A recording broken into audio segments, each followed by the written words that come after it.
Hey there, it's your girl Barbie J. Did you see that? Season 7, episode 17 of the Haves and the Have-Nots? I saw it. I was bored out of my wits too when I saw it. I don't know about you guys, but that was boring. There was nothing that really caught my attention. I mean, there might have been one or two things that made me giggle and laugh. But this season was pitiful. Come on, Tyler Perry. Help us out here. I mean, am I wrong? Let me know in the comment section. But I just didn't see. I just wasn't excited. I mean, of course, it started off with, what was it? Benny was in the realtor's office and Veronica had called and she said she had information on Derek. And you know Benny running out there and wanting to go and find out this information. But you know what you're going to get when you roll up at Veronica's. You know she going to want some. So he tells the realtor he got to go. Come to find out. And you know, they both are like asking each other, are they okay? And her phone is ringing off the hook. And of course, we find out that she's Sandy's ex. Sandy Malone's ex. And she's the one that they said last week she aborted his child or something like that. I'm not sure why he keeps chasing after her. If she don't want him, how is he forcing himself on him? And Mitch keeps telling him to leave that girl alone. She don't want you. Why are you going to force yourself on somebody who don't want you? Not even that. She black. You don't even like black people. So it's just, it's ridiculous. But, you know, he shows up at Veronica's, and you know she wants some sex. Benny shows up there, and you know, Lord Jesus, I don't even know why he bothers. But let me go. I'm gonna go in order as the boring show happened. Kathryn cries in prison. She's in prison. I don't know why that captain is still walking through there and saying things to her, and he won't allow her to get a phone call, and she's like telling him how she's going to get even. You know who I am? And he goes, yeah, we know who you are. And he said, everybody, who is she? And they all go, Kathryn Crier. And I thought that was funny because I guess she says it so much that they're like sick of it. And I've heard it just about every episode since she's been in prison. She's like, I'm Kathryn Crier. So she going to have to do something when they finally let her out of there. She's going to have to do something. But she talked about getting even. And she wants to call her husband. She wants to call her attorney. They won't let her call anybody. So she's pissed. Then they show Celine. Oh, and then he mentions that $1 million again. He mentions that $1 million to her once again. And he said she should have paid it. Maybe should have been comfortable by now or something like that. But she's like, I'm not paying that bitch anything. And she means it. She has no idea where Wyatt is, but she still ain't paying. Please, I wouldn't pay. Your son just tried to kill you. You think you're going to pay $1 million to save him? Yeah, that's my child. But you know what? He keep getting his foolish self in trouble. You know, that's on him. Anyway. Then you got Celine rolling up to Veronica's house. Why you gonna roll up to Veronica's house? She ringing the doorbell. Veronica scared, don't know who it is. She go in her closet getting a gun because she don't know who it is. And then she calls the pool boy Samuel in, and Samuel comes. She asks him to answer the door, and she's at the steps with a gun just in case she got to shoot. But it was Celine, and here she is rolling up on Veronica, talking about my rent is due. 3 days before your rent is due and you're going to be out in the street, you roll up to Veronica's house? Duh. I mean, I don't know about y'all, but I would have been up there at least a week before or 2 weeks before, knowing that my rent is due. And I don't remember her losing her job at the hospital. And don't her sons work? I thought her sons lived with her. I mean, the three of them can't get together $1,200? That sounds crazy to me. But, and what? And $200 for her electric bill? Veronica's like, really? And then she insults her about her clothes. She said, I was going to tell you to come there to the court not looking dressy. She said, but I see that you already got that down. You look pitiful. She said, but she told her that because she dressed up a little bit because she looks so bad right now. I was like, Veronica's cold-blooded. She don't have nothing nice to say about nobody. And then she asked that guy, when Celine leaves, she asked that guy to try to fix her cameras. He said he had a friend that could fix her video cameras, but she said, no, why don't you do it? She pulls his hand and has him follow her. He wanted to go around, whatever, but you know Veronica. I don't even have to have more about that scene. Then they show who they show. Hannah. And Hannah called somebody from her church. She didn't know he was from her church. It was somebody her pastor gave her name of. And the guy is good looking too. Good looking brother. I'm like, oh, shoot, dark chocolate. Hey. Yeah. And he's saying that he saw her in church, but he was too scared. I think he said he was too nervous to say something to her, to Hannah. And that, what did he say? He's more into his accounting work and stuff. So he's going to probably help her with that part of being the executor of an estate. She's having questions and don't understand. So he's supposed to help her. And she said he's going to come to the house because all the paperwork and documents are there. And she said, wait, how much is this going to cost? How much? I know that's right, Hannah. How much it's going to cost? That's what people want to know, how much it's going to cost. And he's like, oh, nothing, just a cup of coffee. I was like, hey. She's like, a good cup of coffee, he said. She said, I could do that. She said, oh, thank you, Jesus. Hallelujah. You know, all the Christians come out. Oh, hallelujah. Yeah. So he's coming to meet her. I have a feeling them two going to get together. Y'all let me know. I really have a feeling that them two is going to get it together. Then they have, let's see, Vinny and Veronica. Benny shows up to Veronica's house. And of course, you know, Veronica's going to negotiate some sex. She ain't giving him no information or getting sex. And Benny trying to be this tough person. He's a hothead that gets him in trouble every time. And somebody always got to bail him out. Always. So he's trying to get this information, the address for Derek, like he gonna do something, like he's tough and bad, and he is not. If he doesn't know, I'm saying he's not. And what else? What else? Oh, she was saying she knows about Derek. His record is as long as Benny's penis. I was dying. She told him that was an exaggerated compliment. I said, Veronica is a pistol. And she keep talking to Benny. He's like, why don't you ask your mammy about this? If you have a question, why don't you ask your mammy for his address? And he's like, well, you better stop calling her that. What you going to do? Or something like that. She's like, I don't give a damn about your mother. You know I don't give a damn about Hannah or something like that.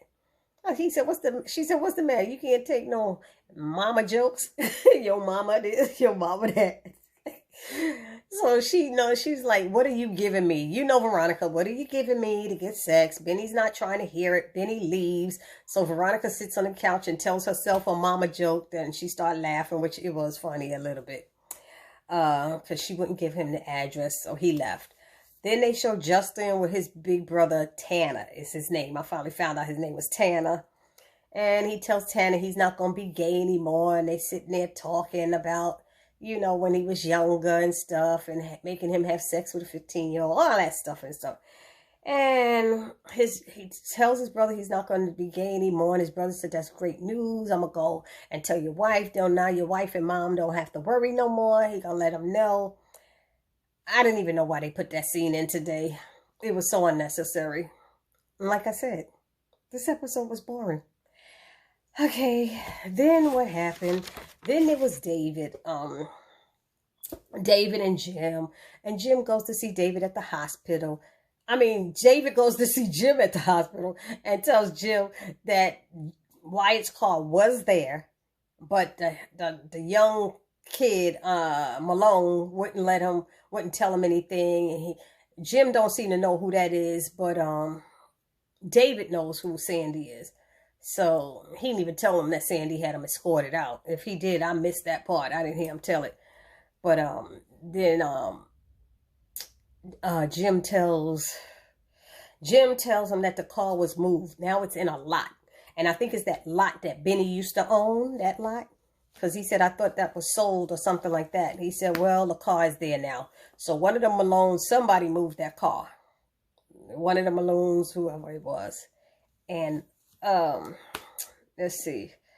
Oh, he asks David to go check on see, what did he tell him to talk about? He asked him to check on Wyatt, but he also asked her to check on, he's going to check on the car, and he asked her to check on Kathryn, as he called her, the old battle axe. So maybe that will be how Kathryn gets to make a phone call or something to find out what's going on. But then the doctor comes in while David's leaving. They have small talk. And the doctor talks to Jim, and they mention something about Wyatt needing help, and he said when he get out of there, he'll get Wyatt some help. The doctor says he knows a good doctor for Wyatt, and that was that scene. Then we go to Jeffrey and Madison, and Jeffrey shows up at Madison's job for them to go out to eat lunch, and Jeffrey's all snickering and smiling, and Madison's like, what you smiling about? What you laughing about? What you dissing about? And of course, he finally tells him, he came out the shower and there was a naked guy standing there and blah, blah, blah. And he said, what naked guy? And then the elevator just happens to open at that time. That was so stupid how they put that. They might as well have had them eating and then he showed up or something, or jumped out from around a corner.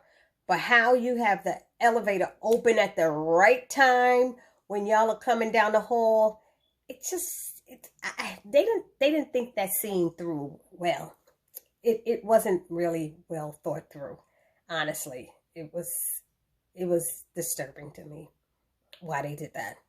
Anyway, so they went back and forth, Colby and Madison and Jeffrey, and they're talking about the deal they made. The deal that Madison and Colby made was he's not supposed to come into his apartment when he's dating somebody.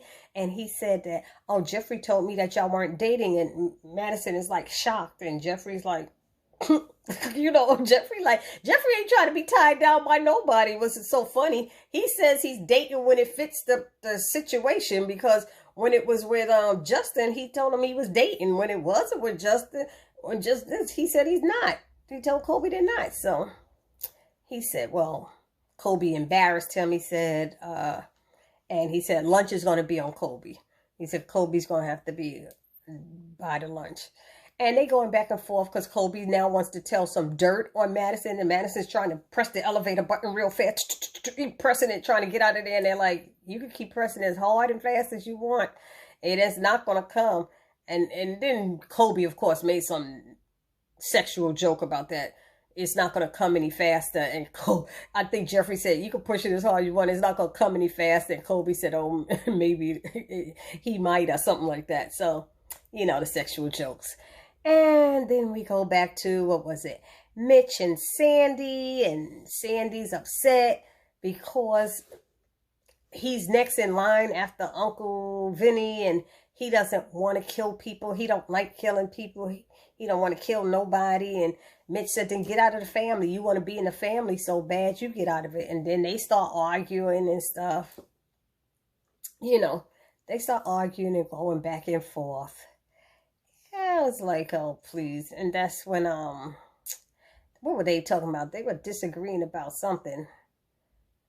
Sandy, I forgot what they were he said something to him about his dad. He said, why don't you ask Mama Rose who your real daddy is? I said, here we go. There's something they just put in there so we could find out that Sandy, real daddy, probably black. Who knows? He said he about 5'4" or something like that. So after they go through it, here come Benny. Benny comes in, the iron bone, and he trying to be tough with Mitch. I think Mitch would beat Benny down. I don't know about y'all, but I think Mitch would beat Benny down. He all a 6'3" or 4 something, tall, good looking. Shoot, please. What's Benny, 5'6"? But he never listens. And he's trying to tell him, he said, you lied to me. He said, I had to, blah, blah, blah. What's going on? And he won't tell him. He said, I was trying to keep you out of trouble. And that's the truth. He's such a hothead. And he did it. He lied because Candace asked him to lie. But he don't want to tell him that Candace asked him to lie. He don't know that Mitch has slept with Candace and that they were dating. Benny don't know any of that. That's what's going on with Candace and Mitch. So they go at it and stuff. And, you know, Benny gets mad. He walks out, you know. Sandy and Mitch go at it again. And Mitch walks out because he calling him the colored guy and all this stuff. And Mitch doesn't like when he do that racist stuff. And he's telling him to get out of the family and stop being an ass and all of this stuff, you know. Anyway, so that was that scene. What else happened? For some reason, they put in Charles and Landon and them talking. They talking to Charles's kids, and Landon's being sweet and nice. And they talking about going to the White House and living there. And this is what's happening because they obviously didn't know that their daddy was going to be president or something. I don't know. And they do that. They having a small talk about that. And he said, you know, when the kids left out of the room, Charles asked Landon, about going to the White House and staying on his administration, and is he staying around hoping that one day they would have, you know, hoping that one day they will be together, something like that. And Landon's telling him, no, he knows his place. He's not going to try anything, or he doesn't think anything like that, you know. And so then Landon asks him a question, and he said, does he have feelings for him? Does Charles have feelings for him? And Charles said, yes, I do.